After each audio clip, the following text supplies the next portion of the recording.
सबसे पहले तो हमारे सभी दर्शकों को, आप सभी लोगों का, सभी बिहारियों का बहुत बहुत शुक्रिया, बहुत बहुत धन्यवाद कि आपने एक एकता दिखाई है, अखंडता दिखाई है। बिहार में ट्विटर पर #IndustyInBihar को ट्रेंड करा दिया है। सरकार तक हमारी बात पहुंच गई है, सरकार ने इसे नोटिस में भी लिया है।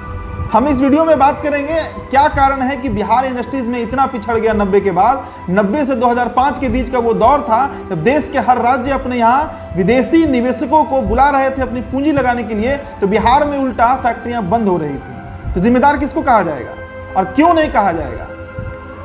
इंडस्ट्रीज की हम बात करेंगे, क्यों नहीं पनपा बिहार में इंडस्ट्री। तो सबसे पहले हमें समझना होगा कि इंडस्ट्रीज पनपते कैसे हैं, ग्रो कैसे करते हैं किसी राज्य में, और उसी से उसका सोल्यूशन भी निकलेगा कि बिहार आखिरकार जब पिछड़ रहा है तो उसका सोल्यूशन क्या है। 4 कारणों पर मैं बात करूंगा, लैंड, लेबर, कैपिटल और एंटरप्रेन्योरशिप, यानी कि जमीन, मजदूर, कैपिटल यानी पूंजी, और एंटरप्रेन्योरशिप यानी कि कोई वैसा व्यक्ति जो रिस्क लेने की कैपेसिटी रखता हो बिजनेस डेवलप कराने के लिए, जो स्टार्टअप्स की बात करता हो। तो बिहार के पास भरपूर लैंड है, यानी कि जमीन यहाँ पर पर्याप्त मात्रा में है। क्षेत्रफल में बिहार कोई छोटा नहीं है। हालांकि झारखंड बढ़ जाने के बाद से कुछ कमी आई है, इसके बावजूद अभी भी हमारे पास इतनी ज़मीन है कि हम यहाँ पर कोई भी प्लांट लगा सकते हैं। दूसरा जो फैक्टर है वो लेबर का है, तो लेबर की बात ही करना बेकार है। 40 लाख लेबर तो हमारे बाहर फंसे हुए हैं। ह्यूमन रिसोर्स के मामले में बिहार काफ़ी आगे है देश के अन्य राज्यों से। अब बात आती है कैपिटल की। तो कैपिटल में बिहार के साथ शुरू से भेदभाव होते आया है। भेदभाव इन द सेंस कि जब 1960-1965 के दौर में देश में सुखाड़ का एक दौर आया था, जिसके बाद ग्रीन रेवोल्यूशन हुआ था, उस समय जहां 400 करोड़ का पैकेज महाराष्ट्र को दिया गया था केंद्र सरकार के द्वारा, कांग्रेस सत्ता में थी, तो उस समय बिहार को मात्र 50 करोड़ दिया गया। ये सौतेला व्यवहार केंद्र के द्वारा क्यों हुआ, इसका जवाब केंद्र ही दे सकता है, कांग्रेस की सत्ता ही दे सकती है जो अब मौजूद नहीं है। बिहार का ये दुर्भाग्य रहा है कि आज़ादी के बाद से यहाँ पर कांग्रेस की ही सत्ता रही है और केंद्र में भी कांग्रेस की ही सत्ता रही है। श्री कृष्ण बाबू से उठाकर उसके बाद दीप नारायण सिंह, उसके बाद विनोदानंद झा, फिर केबी सहाय, सभी लोग कांग्रेस के ही मुख्यमंत्री बिहार में हुए। जितने सांसद जीतते थे उसमें अधिकतर कांग्रेस के होते थे। हमारे प्रधानमंत्री जो देश के थे वे कांग्रेस के होते थे। तो आखिरकार बिहार के साथ ये सौतेला व्यवहार क्यों किया गया और हमारे सांसदों ने बिहार का मुद्दा, पैकेज जो स्पेशल पैकेज आता है उसका मुद्दा केंद्र में क्यों नहीं उठाया? कैपिटल की शुरू से शॉर्टेज रही है बिहार में, और अभी भी 2020 में जो सरकार है बिहार में, ये कोएलिशन गवर्नमेंट है, उस पार्टी के साथ ये सरकार चल रही है जिसके प्रधानमंत्री नरेंद्र मोदी हैं, और उनके द्वारा भी अभी तक कोई पैकेज का ऐलान बिहार के लिए नहीं किया गया है। केंद्र की जो सरकार है वो शुरू से, आज़ादी के समय से ही बिहार के साथ सौतेला व्यवहार करते आई है। इसका हिसाब किताब अब हो जाना चाहिए। हमारे जो सांसद हैं जो अपने क्षेत्र को रिप्रेजेंट कर रहे हैं दिल्ली में संसद में बैठकर, उन्हें हम मांग करनी चाहिए कि बिहार को विशेष पैकेज जो होता है, स्पेशल पैकेज जो है वो अब केंद्र दे, ताकि हमारे राज्य में पैसा आए और यहाँ पर जो लोग स्टार्टअप शुरू करना चाहते हैं, जो इंडस्ट्रीज लगाना चाहते हैं, उसे उन्हें आसानी से अब लोन बिहार सरकार दे सके। कैपिटल की बहुत बड़ी कमी बिहार में रही है शुरू से, और जब तक इसकी भरपाई नहीं होती है बिहार में इंडस्ट्रीज लगाना, इसे ग्रोथ कराना बहुत मुश्किल है। और जो चौथा फैक्टर है वो है एंटरप्रेन्योरशिप का। इसमें बिहार बहुत पीछे है। देश के सभी राज्यों से, यूनियन टेरिटरीज की तुलना में बिहार में सबसे कम एंटरप्रेन्योर पैदा होते हैं, और पैदा होते भी हैं तो बिहार छोड़कर बाहर चले जाते हैं। 1200 फैक्ट्रियां महाराष्ट्र में बिहारियों की है, वो फैक्ट्रियां बिहार में वो क्यों नहीं लगाए? बिहारियों का मतलब होता है, बिहारियों की मंशा होती है या तो वो खेती करेंगे या सरकारी नौकरी लेंगे। ग्रुप डी से लेकर यूपीएससी तक की तैयारी करता है एक बिहारी, वो बिहार से बाहर जाकर दूसरे राज्यों में नौकरी करेगा, एमएनसीज में काम करेगा, पर बिहार में स्टार्टअप की बात वो नहीं करता है। तो एंटरप्रेन्योर हमारे यहाँ पैदा होने अब बंद हो चुके हैं। बिहार का ये दुर्भाग्य है कि यहाँ का कोई भी युवा जो ब्रेन से एक्सरसाइज कर सकता है, जो दिमागी कसरत कर सकता है, मेहनत कर सकता है बिहार के स्टार्टअप्स के लिए, वो यहाँ से पलायन कर जाता है। बहुत हद तक इसके लिए जिम्मेदार सरकार भी है, पर कहीं ना कहीं हम सभी बिहारियों का भी इसमें उतना ही दोष है। हम बिहारियों को आगे आना होगा, जैसे हमने #IndustriesInBihar में एकता दिखाई है।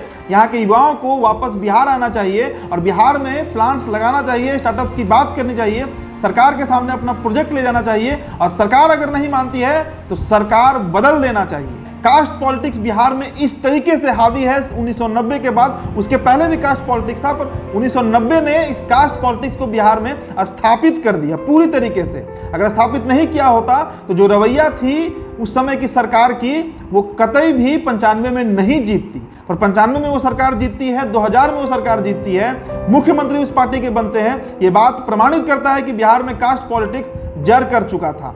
ये वही सरकार है जिसका चुनाव चिन्ह लालटेन हुआ करता था, और इस लालटेन की फैक्ट्री इकलौता जो है वो डुमरांव में हुआ करती थी। लालटेन जिस पर बिहार मुहर लगाता है, सरकार बनवाता है, उसका इकलौता फैक्ट्री जो डुमरांव में था उसे ये सरकार बंद करा देती है। 50 साल पुराना वो लालटेन का इंडस्ट्री था, फैक्ट्री था, इसे ये सरकार बंद करा देती है। तो इस बात से आप कतई इनकार नहीं कर सकते कि वो जो सरकार थी, वो जो दौर था बिहार में, वो बिहार को बदहाल करके चला गया। आज उनकी सरकार नहीं है, लोग बोलते हैं कि उनकी सरकार नहीं है तो बात मत कीजिए, 50 साल बाद भी उनकी बात होगी। इसलिए होगी कि सरकार आते और जाते रहती है, पर उनके द्वारा किया गया कर्म या कुकर्म दोनों की गिनती सदियों सदियों तक होती है और होती रहेगी। आज बिहार के 40 लाख मजदूर ये सवाल पूछ रहे हैं कि अगर 90 से 2005 के बीच में इंडस्ट्रीज लगा दिए गए होते तो आज उनको पलायन नहीं करना पड़ता। आप बार बार सवाल करते हैं ना कि 1990 से 2005 के बीच जो सरकार थी उसे क्यों टारगेट किया जाता है, क्यों एक विशेष नेता को जिसने बिहार का प्रतिनिधित्व किया 15 साल के लिए, उसे हम क्यों बिहार के पिछड़ेपन से जोड़ देते हैं। कारण है इसके पीछे। कारण जानते हैं क्या है? कारण यही है कि 1980 में जो बिहार 40% इसका जीडीपी एग्रीकल्चर यानी खेती पर निर्भर होता था, वो 2020 में आज मात्र 19% पे आकर रुक गया है। बरौनी में तेल रिफाइनरी हुआ करता था, मुजफ्फरपुर में बिजली संयंत्र का इंडस्ट्री लगा करता था, फतुहा में मोटरसाइकिल की फैक्ट्री हुआ करती थी, टेक्सटाइल का 3 गो बड़ा बड़ा इंडस्ट्री था बिहार में आपका, सिवान में था, पंडौली मधुबनी में था और भागलपुर में था। तीनों बंद करा दिया गया 1990 के बाद। इतना ही नहीं, देश का 25% चीनी 1980 के दशक में जो बिहार पैदा करता था, वो मात्र आज के समय में 7 से 8% पर आकर रुक गया है। 28 चीनी मिल था बिहार में, जो कि 1990 तक था, जो कि 2005 आते आते तक मात्र 9 चीनी मिल ही बचा, यानी कि 19 चीनी मिल 15 सालों में बंद करा दिया गया। यहीं पे कहानी खत्म नहीं होती है। अनाज की अगर हम बात करें तो जो चावल और गेहूं का 29% उपज बिहार करता था पूरे देश में, यानी कि देश में जितना अनाज होता था उसका 29% हिस्सा अकेले बिहार में होता था, वो आधे से भी कम हो चुका 2005 खत्म होते होते तक। अगर हम बागवानी की बात करें, आम और लीची का सीजन भी अभी चल रहा है, 50% देश का आम और लीची अकेले बिहार में होता था 80 के दशक में, जो 90 के बाद खत्म सा हो गया। आज जो आप आम खाते हैं ना, ये उस दौर के आम का आधा भी नहीं है। यही कारण है कि 1990 से 2005 के बीच की चर्चा जरूरी हो जाती है। उसके बाद जो अभी मौजूदा हमारे मुखिया हैं, इनका भी जो कर्म है, कुकर्म है, वो अब सबके सामने आ चुका है। जो 40 लाख हमारे मजदूर हैं, इन्हें कैसे नौकरी मिलेगा, सिर्फ ट्विटर पर ट्रेंड कराने से ये मामला नहीं सुलझने वाला। सवाल नीतीश कुमार से भी है कि 15 साल उनको बिहार ने दिया, 15 साल में उन्होंने बिहार के लिए क्या किया? क्यों नहीं जो बंद पड़े चीनी मिल थे, जो बंद पड़े टेक्सटाइल मिल थे, जो पेपर मिल बंद पड़ा है 1983 से, उसे क्यों नहीं खुलवाया नीतीश कुमार ने? तो कास्ट पॉलिटिक्स एक बहुत बड़ा कोड है पूरे बिहार के लिए। जब तक इससे आप बाहर नहीं निकलते हैं, किसी युवा को जो बिहार को आगे ले जा सके, उसके हाथ में आप सत्ता नहीं देते हैं, बिहार में बदलाव अब नामुमकिन है। बिहारियों को आगे आना होगा, चुनाव आपके सामने है, आपका वोट बहुत कीमती है, बिहार का भविष्य तय करने वाला है। आप अपना मत सोच समझकर सही इंसान को दें। ये वीडियो आपको कैसा लगा? अपनी प्रतिक्रिया हम तक आप जरूर पहुंचाइएगा। वीडियो आपने अंत तक देखा, इसके लिए आपका बहुत बहुत शुक्रिया।